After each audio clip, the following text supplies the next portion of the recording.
नमस्कार दोस्तों। राजनीति की अपनी नीति और रीति होती है। कोई मसला हो, कोई बड़ा मुद्दा हो, फैसला हो, कोई पहल हो, उसके बारे में राय इस आधार पर तय होती है कि वो फ़ायदे का है या नुकसान का है। मोटे तौर पर सौदा है।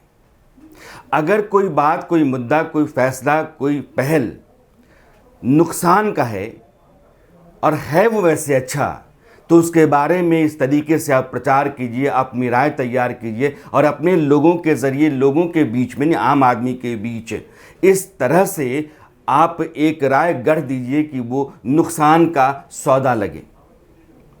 राजनीति ऐसे ही चलती रही है कमोबेश, क्योंकि लोकतंत्र में सब कुछ लोगों के ज़रिए यानी कि संख्या के ज़रिए तय होता है और संख्या ही संसद में होती है, विधानसभाओं में होती है और वही सरकार तय करती है।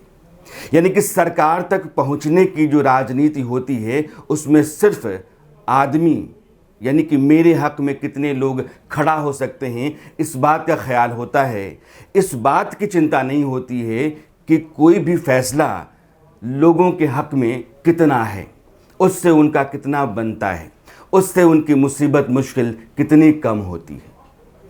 मैं इस बात को इसलिए कह रहा हूं क्योंकि किसान आंदोलन को लेकर के संसद में लगातार गहमा गहमी है। विपक्ष के नेता उस जगह जा रहे हैं जिसको हम गाज़ीपुर बॉर्डर कहते हैं, जहां किसानों का मोर्चा है, उनका जमावड़ा है। देश में अलग अलग तरह की तैयारियां भी किसान आंदोलन के नाम पर हो रही हैं।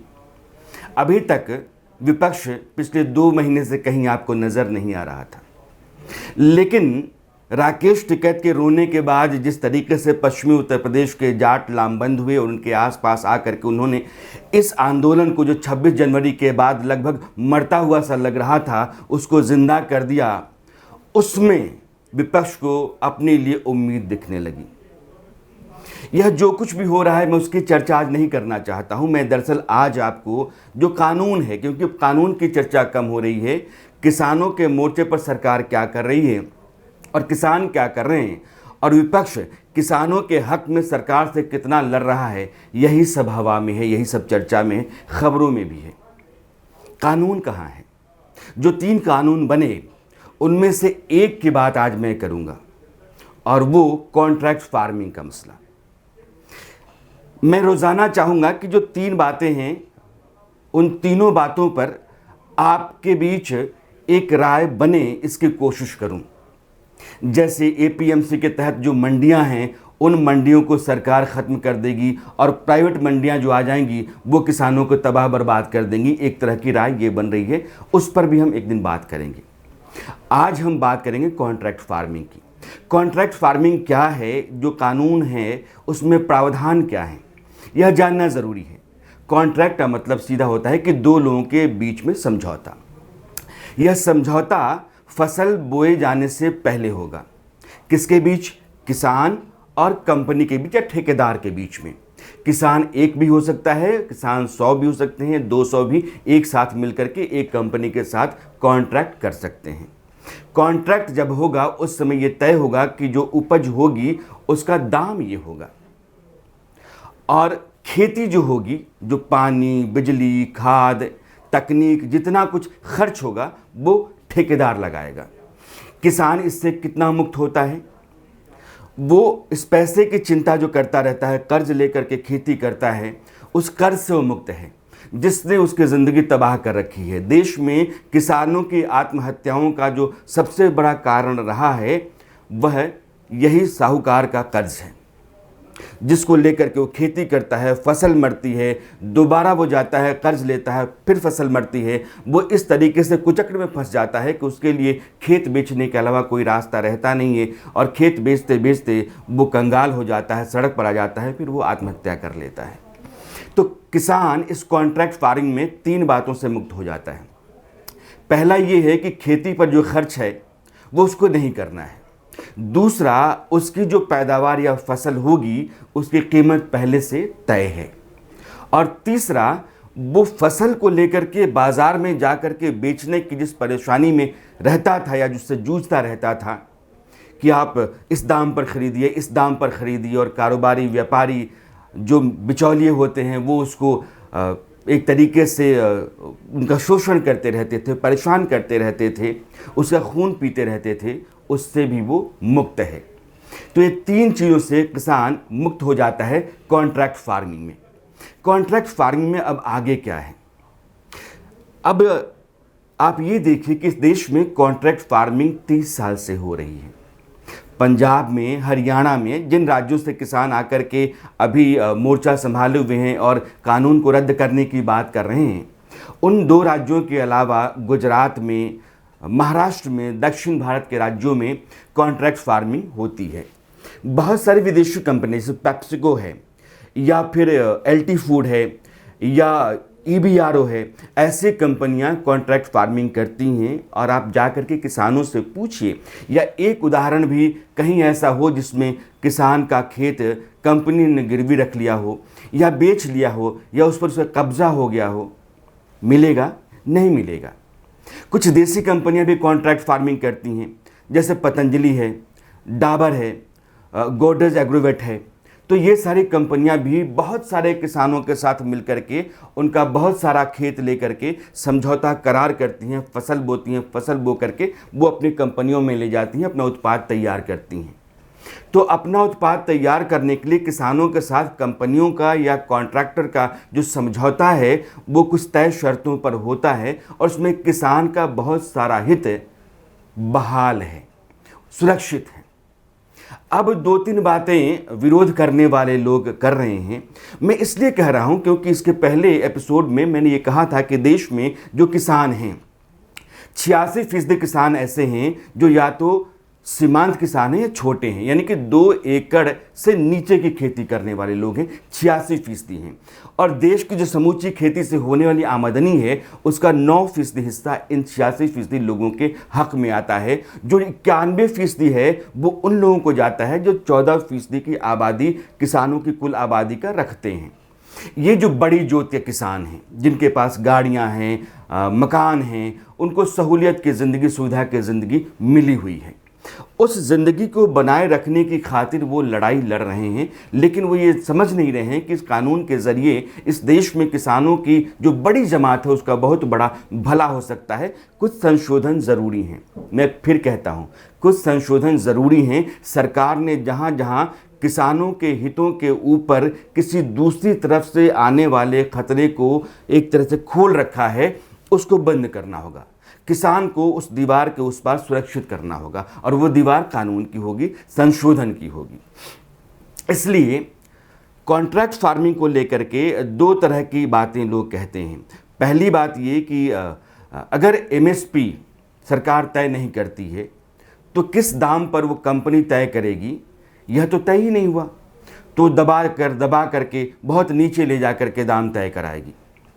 एक किसान की बात नहीं है। जब 100 किसान मिल करके किसी कंपनी के साथ समझौते में आते हैं तो कंपनी को पता है कि लागत इतनी है, इतनी लागत के बाद पैदावार जो होगी कमोबेश उसका अनुमान है कि इतनी होगी, और उस पर कितना फ़ायदा किसान को जाना चाहिए। अगर किसान का फ़ायदा नहीं सोचा जा रहा है तो कैसे होगा? क्या किसान घाटे में जाकर के समझौता करेगा? नहीं करेगा। और किसानों का समूह तो बिल्कुल नहीं करेगा।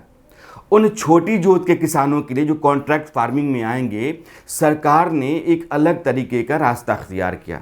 उसने कहा कि जो कृषक उत्पाद समूह हैं ये बड़ी तादाद में, हज़ारों हज़ार की तादाद में तैयार किए जाएंगे और वो कॉन्ट्रैक्टर के साथ यानी कि कंपनी के साथ समझौता करेंगे, जो कंपनी उनके खेत पर खेती करवाएगी। लाजमी है कि उसमें कंपनी के पास किसानों को दबाने या बहुत नीचे जाकर के दाम तय करने का हक या सहूलियत उसके पास नहीं रहेगी। दूसरी बात, लोग ये कहते हैं कि अगर फसल मारी जाती है तो नुकसान किसान से क्यों नहीं कंपनी वसूलेगी। एक यह बात है कि कानून में कहीं भी इसका जिक्र नहीं है कि अगर फसल मारी जाती है किसी वजह से तो फिर जो घाटा है उस घाटे की भरपाई किसान क्या करेगा। किसान को नहीं करना चाहिए, यह बात सरकार को कानूनन रख देनी चाहिए। कॉन्ट्रैक्ट फार्मिंग में जाने से एक और फ़ायदा होगा। जो कंपनी खेती कराने के लिए आएगी वो पहले यही सोचेगी कि पैदावार ज़्यादा हो और क्वालिटी अच्छी हो। इसके लिए वो पहले सॉइल टेस्टिंग कराएगी, जो मिट्टी में कमी है उसकी भरपाई कैसे हो उसका वो रास्ता निकालेगी, यानी कि उसमें फर्टिलाइज़र डालेगी, उसमें वो खाद डालेगी। दूसरा कि वो जो सीड्स होंगे, बीज, वो बेहतर क्वालिटी के लाएगी। तकनीक का इस्तेमाल, जो खेती में आधुनिक तकनीक इस्तेमाल की जा रही हैं दुनिया के बाकी देशों में या फिर देश के कुछ हिस्सों में, उनका वो इस्तेमाल करेगी। तो किसान भी समझेगा कि बेहतर उत्पाद लेने के लिए फसल ज़्यादा हो, पैदावार ज़्यादा हो, तकनीक के ज़रिए, विज्ञान के ज़रिए खेती को जोड़ने का जो रास्ता है, किसान उससे वाकिफ़ होना शुरू हो जाएगा। देश में खेती की तस्वीर बदलेगी। और दूसरी बात यह है कि जब उत्पाद बहुत ज़्यादा होगा, प्रोडक्शन ज़्यादा होगा, तो फिर कंपनियां भी आएंगी, एग्रो बेस्ड इकॉनमी भी इस देश में शुरू होगी। एग्रो बेस्ड इकॉनमी का उत्पाद कहाँ जाएगा? देश में जितना प्रोडक्शन होता है देश की ज़रूरत के मुताबिक तो होगा, लेकिन उसका फिर एक्सपोर्ट भी होगा।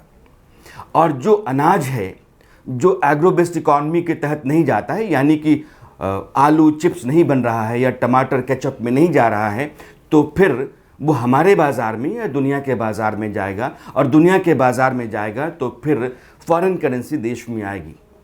भारत की अर्थव्यवस्था को खेती मजबूती दे सकती है। स्वामीनाथन आयोग जो है उसने कहा था कि देश में लगभग 7,000 स्टोरेज हैं, भंडार हैं। तो अनाज के भंडारण या फलों सब्जियों के भंडारण का जो चीन देश में है वो 7,000 स्टोरेज हैं। चाहिए कितना? 42,000।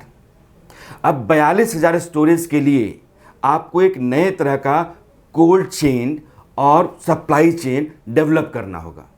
जो कंपनियां कॉन्ट्रैक्ट फार्मिंग के लिए आएंगी किसान के साथ, वो 1,000 एकड़ में, 500 एकड़ में अगर खेती कर रही हैं, तो फिर वो अपना अनाज ले जाने का या फसल ले जाने का रास्ता तैयार करेंगी और अपने लिए बाजार ढूंढेगी। तो यह जो सप्लाई चेन है और कोल्ड चेन है, यानी कि उसको स्टोर करने का रास्ता, वो कंपनियों का ही होगा। और इसी की वजह से हम ये मानते हैं कि देश में खेती के साथ साथ जो इंफ्रास्ट्रक्चर खेती से जुड़ा हुआ है वह भी विकसित होगा। आज मैं सिर्फ इसलिए बात कर रहा हूं कॉन्ट्रैक्ट फार्मिंग की कि कानून का एक हिस्सा है। और कॉन्ट्रैक्ट फार्मिंग से मुझे लगता है कि छोटी जोत के, बड़ी जोत के किसानों को तो फ़ायदा होगा ही। छोटी जोत का किसान जो इतना ही अनाज बो पाता है कि वो अपना घर चला पाए, और कभी कभी उसको लगता है कि अगर अनाज में बाज़ार में ले जाकर बेचूं तो ले जाने का जितना खर्चा होगा उतना दाम उसको मिलेगा नहीं। तो ऐसी हालत में छोटी जोत का किसान इस देश में रहता है। अगर वैसे किसानों को मिला करके कोई बड़ी कंपनी कॉन्ट्रैक्ट करती है और कॉन्ट्रैक्ट करने के बाद उस किसान को उससे ज़्यादा पैसा देती है जितना वो आज की तारीख में कमा रहा है, तो क्या बुराई है? और मुझे लगता है कि अभी स्थिति जो है कॉन्ट्रैक्ट फार्मिंग में हिंदुस्तान की बेहतर हो सकती है अगर इसको हम कबूल कर लें तो। लेकिन कॉन्ट्रैक्ट फार्मिंग को लेकर के भी तरह तरह की अफवाहें, तरह तरह के प्रपंच, तरह तरह के मिथ गढ़े जा रहे हैं और लोगों के बीच में उनको सुनाया जा रहा है। उनके भीतर यह बात बिठाई जा रही है कि कॉन्ट्रैक्ट फार्मिंग भी नुकसान का सौदा है। कंपनियां ज़मीन हड़प कर चली जाएंगी, आपको कंगाल बना देंगी, आप सड़क पर आ जाएंगे। आपके पास जो भी जायदाद बची हुई है, बनी हुई है, वो देश की कुछ चुनिंदा कंपनियों, देश के कुछ चुने हुए उद्योगपतियों के ज़रिए ले लिया जाएगा, हड़प लिया जाएगा और आप कहीं के नहीं रहेंगे। ऐसा है नहीं।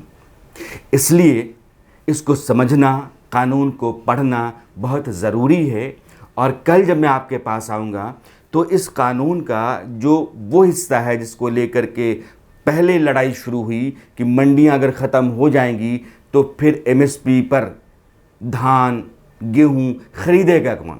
और प्राइवेट मंडियां जब आएंगी प्राइवेट कंपनियों की, तो वो फिर सरकार की क्यों सुनेंगी? और सरकार अगर एमएसपी तय नहीं करती है तो फिर वो अपने मनमाने दाम पर खरीदेंगी, किसान को लगातार दबाते हुए चली जाएंगी और वो मालामाल होती चली जाएंगी, किसान कंगाल होता चला जाएगा। इसका सच क्या है, इस पर हम लोग कल चर्चा करेंगे।